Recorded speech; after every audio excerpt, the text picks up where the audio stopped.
평안을 너희에게 주노라, 평안을 너희에게 주노라라는 말씀으로 하나님 말씀 증거하도록 하겠습니다. 요즘 날씨 때문에 평안이 잘 안 오죠. 6월에 이렇게 더웠던 적이 있었나 싶습니다. 너무 덥고 또 비 오니까 좀 비 오면 다행이다 했더니 비 오니까 갑자기 사우나가 돼 버렸어요. 뜨뜻하니 사우나가 돼 버렸는데 오늘 우리가 이 말씀을 통해서 하나님께서 주시는 참된 평안, 그것이 어디로부터 오는지, 또 그 평안이 우리에게 왔으면 그 평안을 통해서 우리가 어떻게 변화돼야 되는지에 대한 부분을 좀 함께 나눴으면 좋겠습니다. 우리가 최근에 계속 뭐 도덕법 얘기하고 의식법 얘기하고 좀 이제 딱딱해 보이는 교리적인 너무나 명확한 부분들을 많이 다뤘잖아요. 근데 사실은 이게 오늘 본문 평안을 우리에게 주시는 예수 그리스도의 놀라운 사랑을 이해하기 위해서 필요했던 부분들로서 우리가 나눈 겁니다. 우리가 오늘 본문의 내용을 보시면 이제 본문의 27절에 다시 한번 제가 봉독해 드리면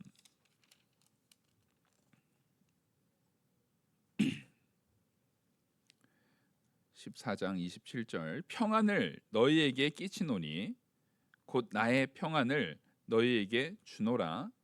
내가 너희에게 주는 것은 세상이 주는 것과 같지 아니하니라. 너희는 마음에 근심하지도 말고 두려워하지도 말라. 지금 예수님께서 평안을 우리에게 끼치노니 그 평안을 너희에게 주겠다라고 약속을 하십니다. 평안을 너에게 주겠다라고 말할 때 그 평안에 대한 부분을 이야기하시는데, 그 평안의 가치가 세상에서 주는 것과는 다른, 전혀 세상 것과는 맞지 않는, 세상 것과는 구별이 되는 것으로서 우리에게 평안을 주시겠다라고 말하는 겁니다. 그래서 이 세상과는 다른 평안이라고 하는 것은 우리가 이 땅에서 살아갈 때에 이 땅의 원리와 하늘의 원리가 다름을 구분해야 됩니다. 이 땅에서는 내가 누군가한테 나를 높이고자 하면 내가 누군가 위에 군림해야 되고, 누군가를 내 마음대로 좌지우지 주장할 수 있는 힘이 됐든 돈이 됐든 권력을 가져야 되는 것이 이 땅의 원리잖아요. 근데 예수님께서는 명확하게 이 땅의 원리와는 전혀 반대되는 천국의 원리, 하나님의 나라의 원리를 말해주는데, 네가 높아지고자 하느냐? 그러면 뭐 하라는 겁니까? 네가 낮아지라는 겁니다. 천국에서는 가장 낮은 자가 오히려 가장 높은 자요, 가장 낮은 자리에서 섬기는 자가 가장 높은 자임을 말합니다. 이게 하늘의 원리와 땅의 원리의 가장 근본적인 차이를 보여주는 중요한 내용이에요. 근데 우리는 이 땅에서 사는 동안에는 그러고 싶은 마음이 잘 있어요, 없어요? 천국 가선 낮아지죠 뭐.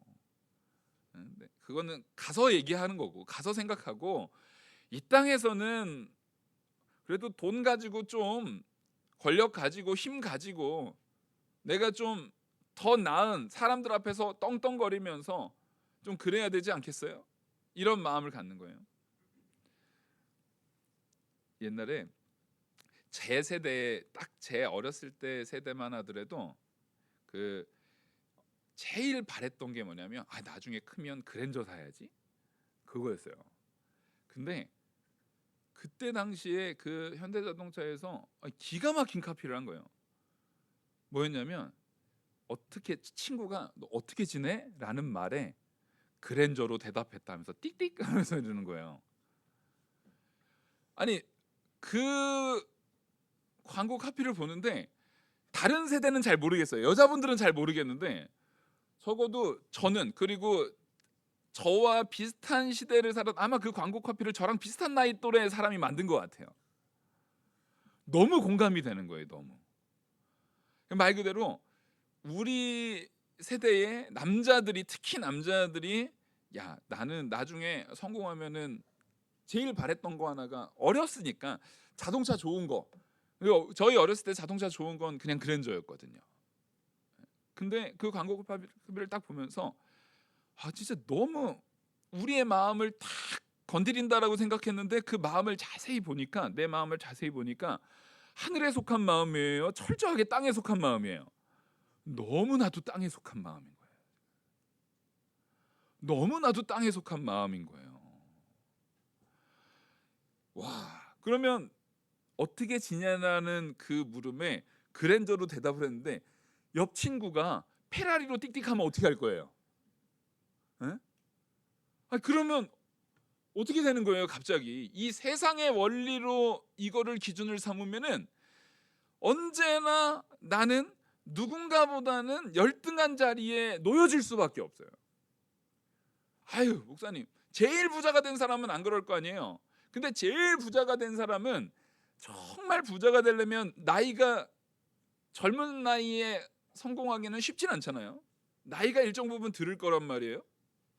근데 그 사람도 결국에는 그 나이 들음으로 인해서 젊은이들의 이 돈으로 도저히 살 수 없는 젊음의 그 가치, 이 육신적인 가치로만 생각해 버리면 돈 주고도 젊음을 못 사잖아요. 돈 주고도 건강을 못 사잖아요. 그것을 통해서 괴로움이, 아무리 부자여도 괴로움이 나를 엄습할 수 있는 상황은 언제나 열려 있다라는 거예요. 그래서 정말 현숙한 성도, 특히 여성을 얘기를 하자면, 우리 여자분들이 자꾸만 얼굴 예뻐지는 데에다가 신경을 자꾸 쓰고 평생을 거기에다만 신경을 쓰면, 장담하건대 시간이 가면 갈수록 스트레스 받으실 겁니까? 안 받으실 겁니까? 받을 수밖에 없죠. 계속 스트레스를 받을 수밖에 없어요.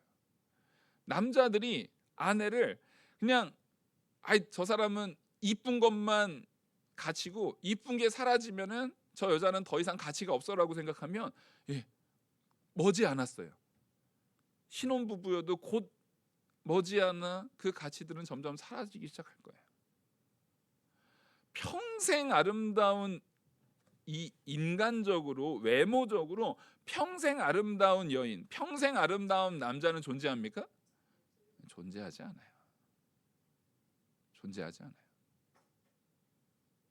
요즘에 보니까 차은우가 정말 잘생겼더라고요. 우리 애들도 이렇게 보면은 막 진짜 얼굴만 봐도 막 너무 잘생겼다 그러는 거예요. 그래서 어떤 사람이 그 밑에 댓글을 달았더라고요. 내면의 아름다움이 중요하다라고 말하는 것이 얼마나 의미 없는가라는 표현으로, 그러니까 말 그대로 겉으로 있는 아름다움이 얼마나 찬란한가를 이야기하려고 아마 그 댓글을 썼던 걸 거예요. 제가 그걸 딱 보면서 마음에 확 떠오르는 인물이 있었어요. 저희 어렸을 때도 디카프리오가 있었어요. 근데 지금 모습은 어떻습니까? 옛날에 그 디카프리오라는 사람은 도저히, 어떻게 저렇게 생겼지? 어떻게 저렇게 생긴, 로미오와 줄리엣 찍을 때만 해도 어떻게 저렇게 잘생긴 사람이 있나, 나랑 같은 종족이 맞나 싶었는데 요즘 사진 보니까 저랑 같은 종족이 맞아요. 요즘 사진 보니까 같은 종이더라고. 보니까 저는 다른 종인 줄 알았는데 생물학적으로 같아요.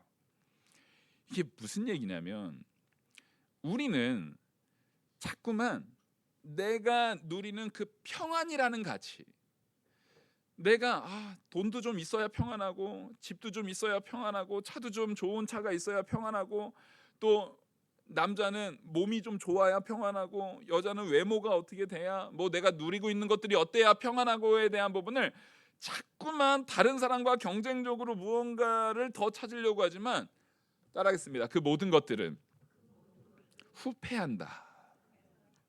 반드시 후패하게 되어 있습니다. 반드시 후패하게 돼 있어요. 우리는 그래서 하나님께로부터 오는, 하늘에로부터 오는 참된 평안이 않으면 영원한 만족이 이루어질 수가 없어요. 영원한 만족이 이루어질 수가 없어요. 우린 집안에 있는 가전제품 가지고도 이거 샀을 때 너무 만족스러운 게 있어요. 제가 딱 보면 이 남자인데 가전제품에 그렇게 막 되게 관심이 많아요. 제가 신경을 많이 써요. 왜냐면 삶의 이 질을 너무 윤택하게 만드는 것 같아요. 그런데 어제 이 청소기가, 그 무선 청소기가 정말 이거 너무 너무 좋았거든요. 선이 없다라는 거에 그 놀라움. 근데 그 배터리가 나갔더라고요. 그 배터리가 나가니까 갑자기 짜증이 확 몰려오는 거예요. 또 배터리를 살리니까 왜 이렇게 비싸요, 이건 도대체 배터리가. 그래가지고 이건 막 짜증이 확 올라오는 거예요. 무슨 얘기냐면, 우리는 제가 그걸 처음 살 때 야 이거 너무 좋다, 진짜 이거 너무 너무 완전 신세계다 막 그러면서 막 즐거웠던 게 불과 몇 년 못 가요. 그리고 순간 그걸 보면서 나도 모르게 다른 것들을 찾아보기 시작해요. 더 좋은 무언가들을 찾아보기 시작해요.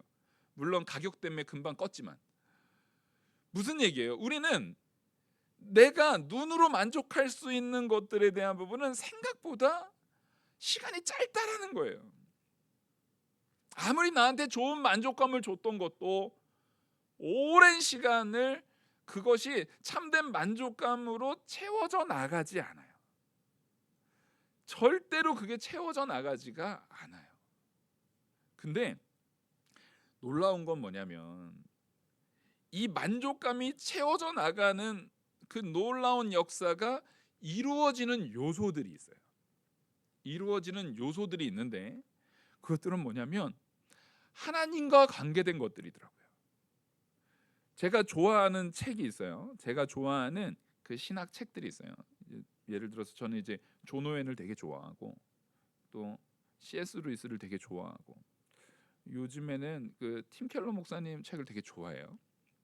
이렇게 보다 보면 이것들은 벌써 이제 존 오웬은 1600년대 사람이니까 벌써 이게 얼마나 오래전 사람이에요. C.S. 루이스도 벌써 100년 전 사람이에요. 근데 그런 책들은 제가 좀 마음에 기분 전환하고 싶다 하면은 또 봐요. 존 오웬 같은 경우는 그 전집을 매년 1월 1일이 되면은 제가 보거든요. 매년 1월 1일이 되면은 제 개인적인 사경회를 해요. 그걸 보면서 그 한 달은 그걸 보면서 제 개인적인 사경회를 해요. 그리고 정말 내가 무언가를 생각하고 말씀에 대한 정립이, 사고가 잘 정립이 안 될 때 습관적으로 그 C.S. 루이스의 순전한 기독교라는 책을 제가 다시 한번 봐요. 그렇게 하다 보니까 지금 거의 한 3, 40번 본 것 같아요. 진짜 몇 번을 봤는지를 잘 모르겠어요. 근데 여러분, 드라마 3, 40번 보라면 보실 수 있으세요? 힘들걸요? 그죠? 아무리 내가 좋아하는 영화라도 한 3, 40번 보려면 보실 수 있으세요? 그게 쉽지 않아요. 제가 20대 때 영어 공부한다고 제리 맥과이어 가지고 한 영화를 완전히 다 외우도록 뽀개기 하면은 영어 된다 그래가지고 그거를 열 몇 번 보다가 포기했어요. 지겨워서 못 보겠더라고요. 우리는 생각보다 아무리 재밌는 것도, 너무 재밌는 것도 금방 질려버리잖아요. 금방 지루함에 빠져버린단 말이에요. 근데 희한하게 제 경우에 있어서는 왜 그 C.S. 루이스의 순전한 기독교라는 그 책, 제가 일부러 한 권을 이렇게 지칭하는 것은 여러분들한테 궁금증을 자아내서 그 한번 볼까? 라는 마음을 이 중에 한 두어 명이라도 가지면 참 좋겠는데, 안 가지면 어쩔 수 없고요. 뭐 어쩔 수 없죠. 뭐 참 좋은 책이에요. 목사님이 도대체 무슨 책인데 저렇게 많이 봤을까 싶은 궁금증 안 드세요? 네, 전혀 안 드시는 얼굴이네요. 네, 그럴 수도 있어요. 근데 이 책을 왜 이렇게 여러 번을 봤는데도 불구하고 지겨움이 없을까를 생각해 봤더니, 뭐가 차이가 날까? 도대체 무슨 차이일까 생각했더니 거기에는 복음이 있어요. 하나님께로부터 주어지는 말씀의 은혜의 능력이 있어요. 그걸 볼 때마다 내가 하나님의 말씀으로 다시금 나를 돌이키고, 다시금 나를 하나님의 말씀으로 내 기준을 잡는 능력이 있어요. 왜냐하면 말씀으로 채워지는 요소들이 있거든요. 하나님의 선포로 채워지는 요소들이 있거든요. 거기에 힘이 있더라고요. 결국 우리에게 있어서 지루해지지 않고 지겨워지지 않고 계속 새롭게 적용될 수 있는 가치는 뭐에서 나옵니까? 하나님께서 주시는 진리에서 나와요. 하물며 책은 그 진리를 다 담아내지도 못했잖아요. 다 담아내지도 못했단 말이에요. 더 명확하게는 제가 그 C.S. 루이스보다 더 많이 본 책, 존 오웬보다 더 많이 본 책이 있죠. 성경책이에요.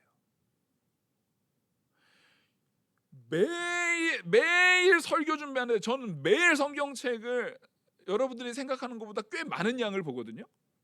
매일 성경책을 봐서 이제는 한 10여 년 전부터는 몇 독이라는 의미가 없어요. 그전에는 처음부터 끝까지 읽어서 1독, 2독, 3독, 10독 넘어가니까 막 자부심이 막 생기잖아요. 그리고 신학교를 갔어요. 한창 교만해져가지고 내가 성경을 몇 독을 하고 내가 기독교 강요를 내가 벌써 신학교 갔는데 안 본 사람들도 많을 텐데 나는 벌써 20대 때 받고 가. 그래서 막 교만해서 딱 갔는데 그때 송영조 목사님이라는 그 교수님이세요. 실천 신학을 강의하셨는데 그분이 딱 이런 얘기를 하는 거예요. 목회자는 이제 목회자로 준비되려면 성경 그렇게 보지 말라고.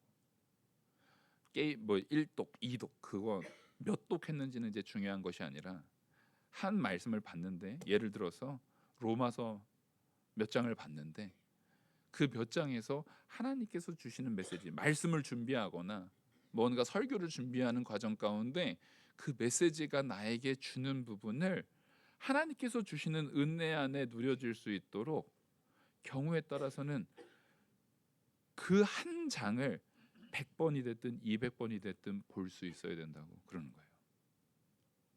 그게 전혀 그렇게 생각을 안 해봤어요.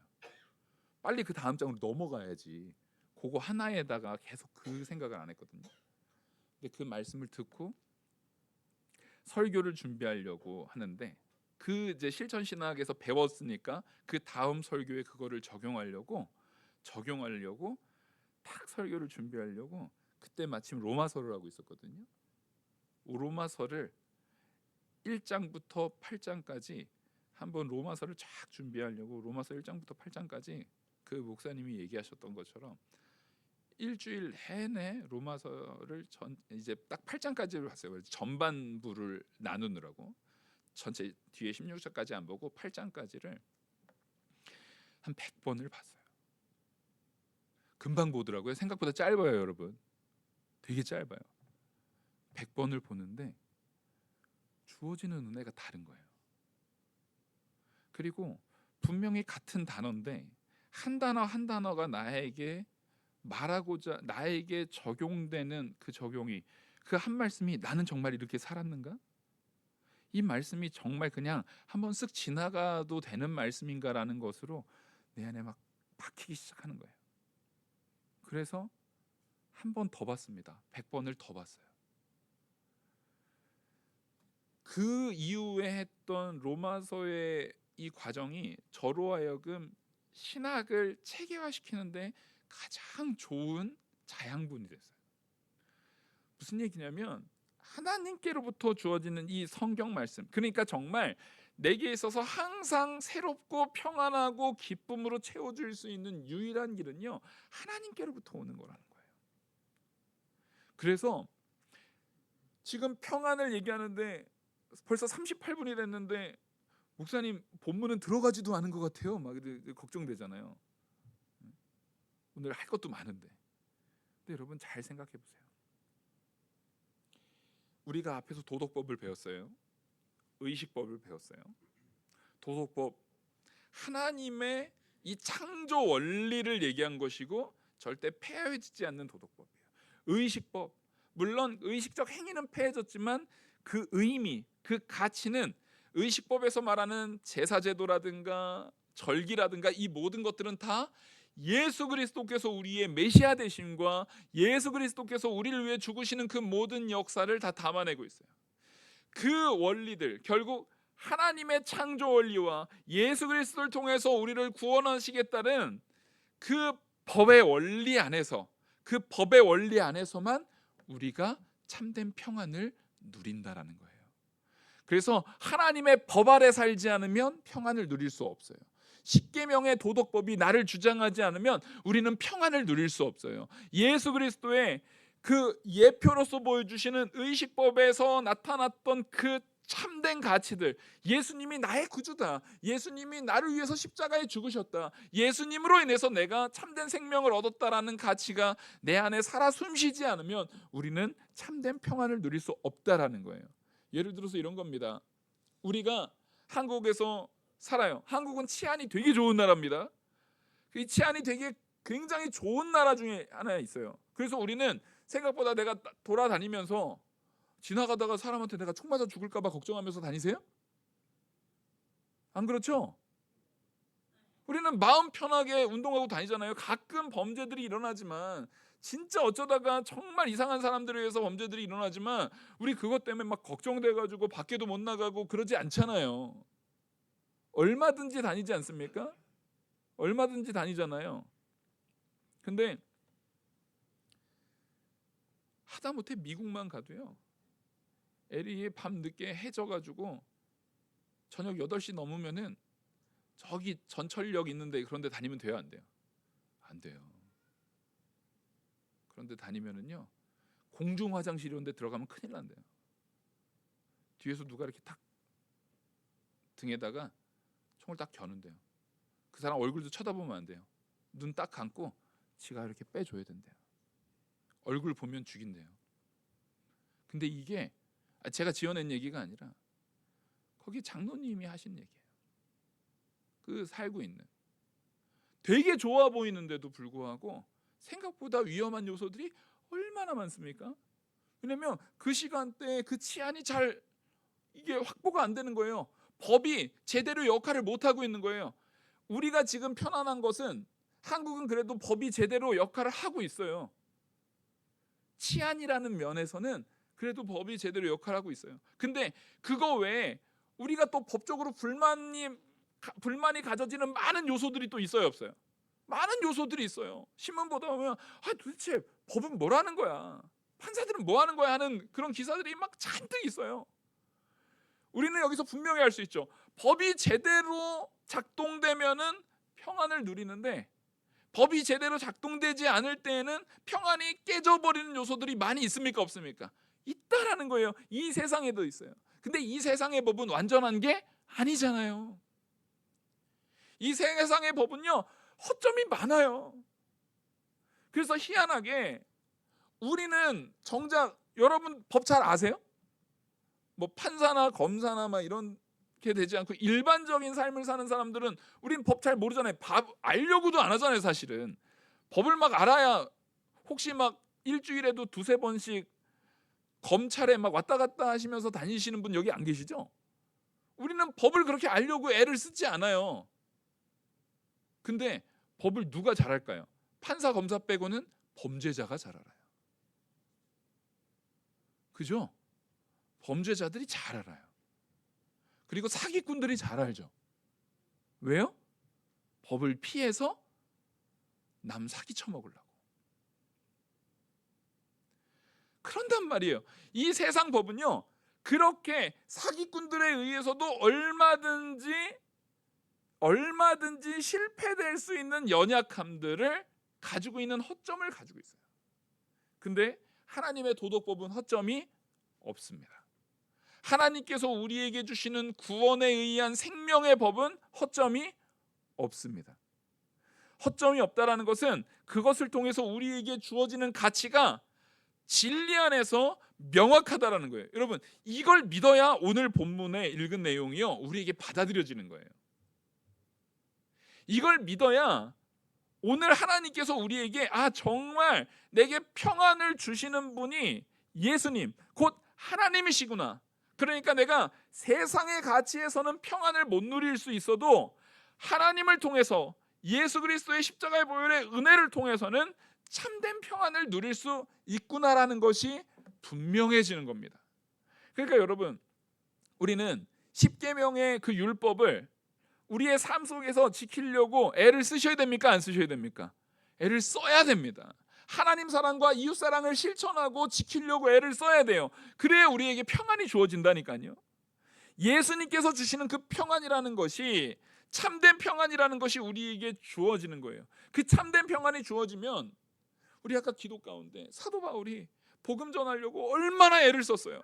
얼마나 고통 가운데 있었습니까? 그럼에도 불구하고 사도 바울은 자기가 정말 사랑하는 디모데를 향해서, 야, 너 나를 닮아라. 정말 너희들이 자기를 닮기를 원한다라는 거예요. 그것은 인생의 내용까지도, 삶의 내용까지도 담기를 원한다라는 얘기예요.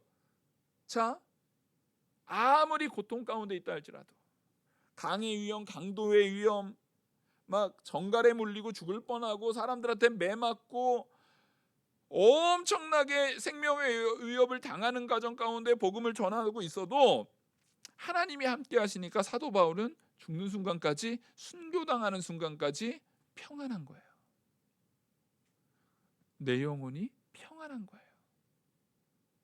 하나님께서 주시는 참된 평안을 가지셔야 됩니다. 그래야 우리가 이 땅에서도 평안을 누릴 수 있어요. 그래서 우리 1번 보시면, 1번 같이 한번 읽겠습니다. 시작. 예수께서 우리에게 주시는 평안은 십자가의 사역을 통하여 만물이 하나님과 화목하게 하시는 데서 시작되고 완성된다.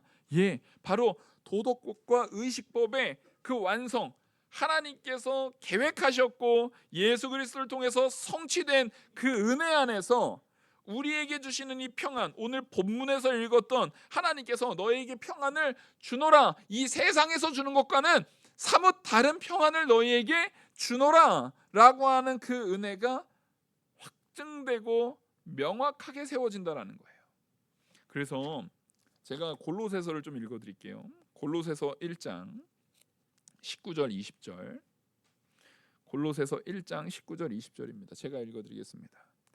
아버지께서는 모든 충만으로 예수 안에 거하게 하시고 그의 십자가의 피로 화평을 이루사 만물 곧 땅에 있는 것들이나 하늘에 있는 것들이 그로 말미암아 자기와 화목하게 하기를 기뻐하심이라. 자, 여러분 이거 잘 마음에 새기세요. 그 만물이 화목해 되는 거예요. 누구를 통해서요? 예수 그리스도를 통해서 하나님의 계획하심에 따라 우리와 화목하게 되는 거예요. 그래서 예수님은요, 우리로 하여금 피조세계의 이 죄로 인해서 타락된 피조세계 안에서 우리로 하여금 하나님과 우리 죄인된 우리가 화평을 누리고 화목을 이루게 했어요. 원래 도덕법이라는 십계명은 우리로 하여금 죄인임이 깨닫게 하고, 그 십계명이 주어졌을 때 난 죄인인데 나는 그 죄 때문에 난 죽었네 라고밖에 고백할 수 없는 우리를 예수님의 그 의식법의 가치로서 우리에게 주어졌던 예수 그리스도의 십자가의 보혈로 우리는 구원을 받았다라는 그 가치 때문에, 그 아무리 십계명의 도덕법이 우리 안에 주어진다 할지라도 이제는 여러분들 걱정하실 필요가 없어요. 전혀 걱정하지 마십시오. 여러분들이 살다가 죄를 좀 지을 수 있어요. 이거 구원받아라는 얘기가 아니에요. 당연히 죄를 지은 거에 대해서 통회하고 안타까워하고 다시는 그렇게 하지 않으려고 애를 쓰고 돌이켜야 돼요. 근데 나도 모르게 나의 죄의 부패성 때문에 부지 중에 욱하는 마음이 나올 수 있잖아요. 확 화내는 마음이 나올 수 있잖아요. 잘못된 죄악된 생각이 확 올라올 수 있잖아요. 근데 그것 때문에 지옥 갈까 봐, 나에게는 이제 저주밖에 없어라고 두려워할 필요 없다라는 겁니다. 하나님께서 주시는 참된 평안이에요.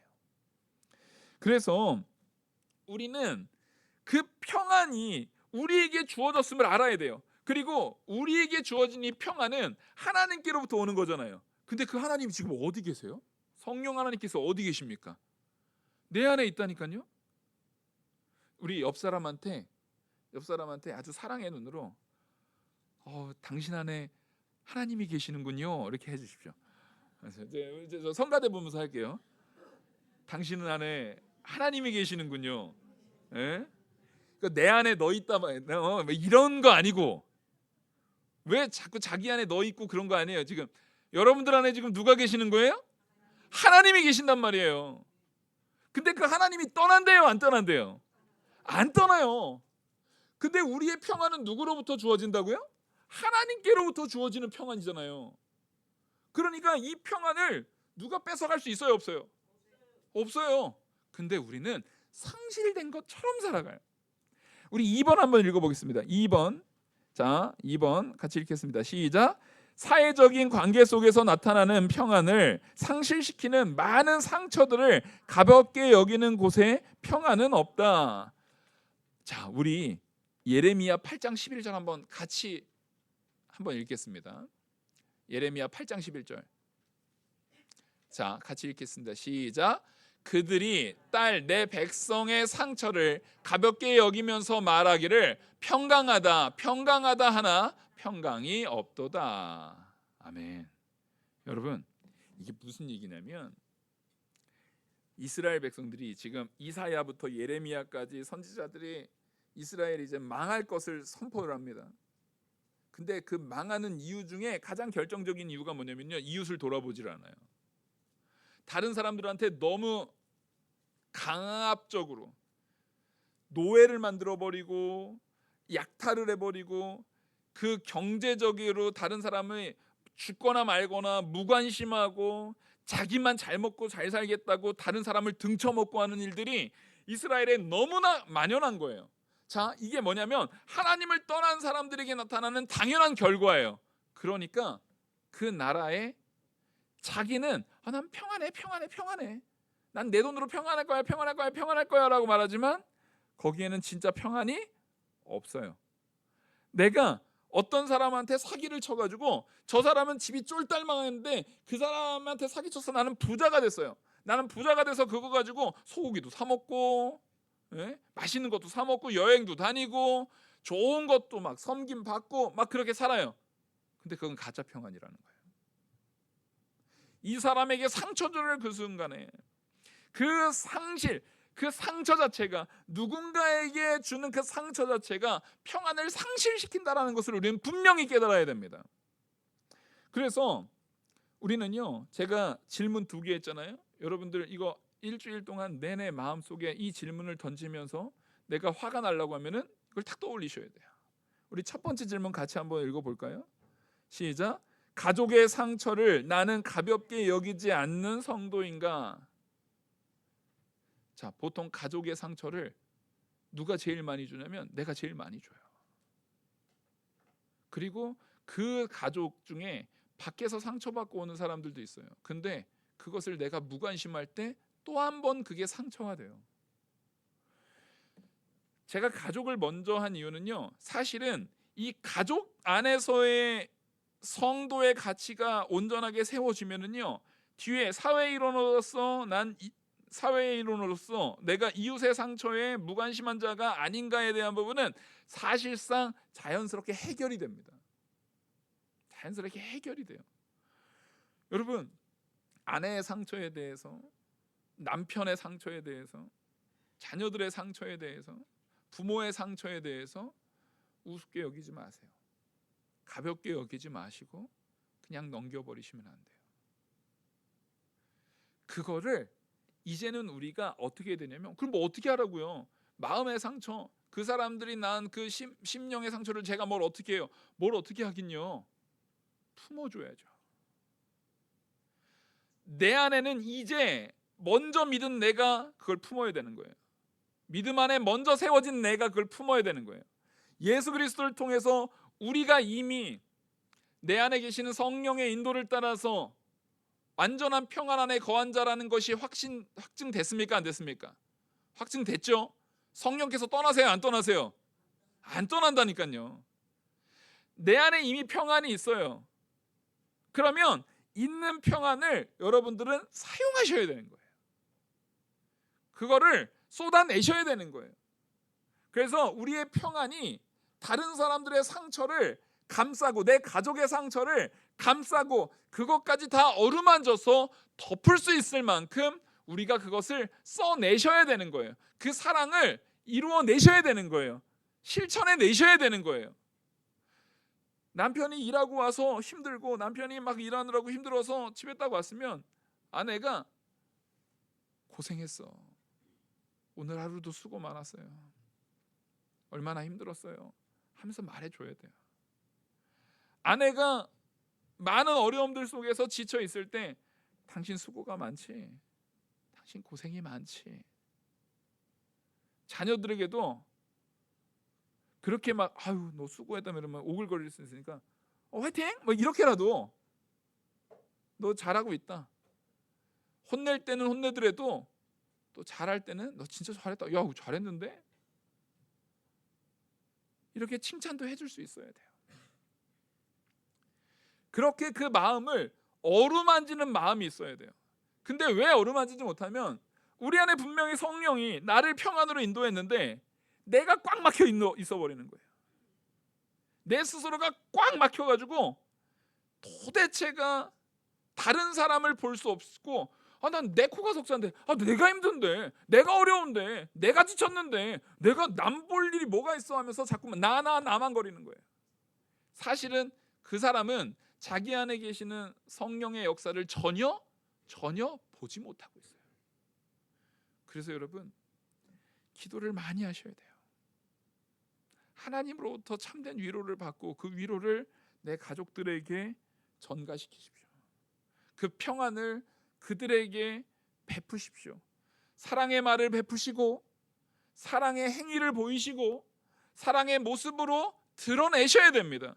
내 안에 있는 것을 드러내셔야 돼요. 내 안에 있는 죄악들은 드러내서 버려버리시고 내 안에 있는 사랑들은 드러내서 섬기셔야 되는 거예요. 여러분 우리 왜 여행들 좋아하세요? 좋은 호텔 가고 해외여행 가고 크루즈 여행 가고 이런 거 여행 왜 좋아하세요? 이유는 딱 하나죠. 그런 데 가면 내가 밥 안 해도 되고 호텔에서 밥 다 해주고 맛있는 밥 다 해주고 그 모든 섬겨주는 것 때문에 좋은 거잖아요. 누리는 것 때문에. 그 얘기는 나도 섬김받으면 좋다는 얘기는 내가 누군가를 기쁘게 하려면 내가 뭐 하면 돼요? 섬기면 돼요. 자기에게 한번 물어보겠습니다. 나는 내 가족들에게 충분히 섬기는 자인가? 나는 내 가족을 향해서 충분히 그리스도의 향기로 섬기는 모습을, 그리스도가 나를 위해 희생하시고 섬기셨듯이 나는 충분히 섬겼는가를 마음에 새기고 살아가는 한 주간이 되시길 간절히 바랍니다. 우리 3번 마지막으로 읽겠습니다. 3번 시작. 우리에게 평안을 주신 예수님의 십자가의 희생을 믿음 안에서 닮아가면 하나님과 평안이 이루어지고 하나님께로부터 오는 내면의 평안을 누리는 자가 먼저 자신을 희생적으로 내어줄 때 다른 사람과 참된 평안을 누릴 수 있다. 아멘. 여러분들이 희생적으로 내어주지 않으면 평안 누릴 수 없어요. 아시겠죠? 이번에 3번은요 여러분들한테 답으로 정해주느라고 일부러 좀 길게 딱 정해놨어요. 이거 마음에 새기시면서 예수 그리스도에게 받은 만큼 가족에게, 내 이웃에게, 내 형제에게 베푸는 성도 되시기를. 그래서 하나님께서 예수 그리스도를 통해서 우리에게 주신 평안이 내 안에서 누려지고 내가 또 다른 사람에게 섬김을 통해서 함께 누려지는 평안이 있기를 바랍니다. 근데 이제 진짜 놀라운 비밀을 하나 알려드리면요, 내가 그 평안을 주님한테 받았어도 주변 사람과 같이 나누지 않으면요 그 평안 금방 사라져버려요. 나를 위해서라도, 그리고 내 형제, 내 가장 사랑하는 사람을 위해서라도 그 평안을 함께 누리는 저와 우리 모든 성도님들 되기를 간절히 축원합니다. 기도하시겠습니다. 은혜와 사랑이 무한하신 하나님 아버지, 평안을 누리는 우리들 되게 하여 주시옵소서. 예수 그리스도를 통해서 얻어지는 세상과 다른 평안을 누리는 우리들 되게 하여 주시옵소서. 그리고 그 평안을 이웃과 형제와 특별히 사랑하는 내 가족과 나눔을 통해 더욱더 풍성하게 누리는 지혜로운 우리 성도들 다 되게 하여 주시옵소서. 이 모든 말씀 살아계시는 우리 주 예수 그리스도의 이름으로 기도 올리옵나이다. 아멘.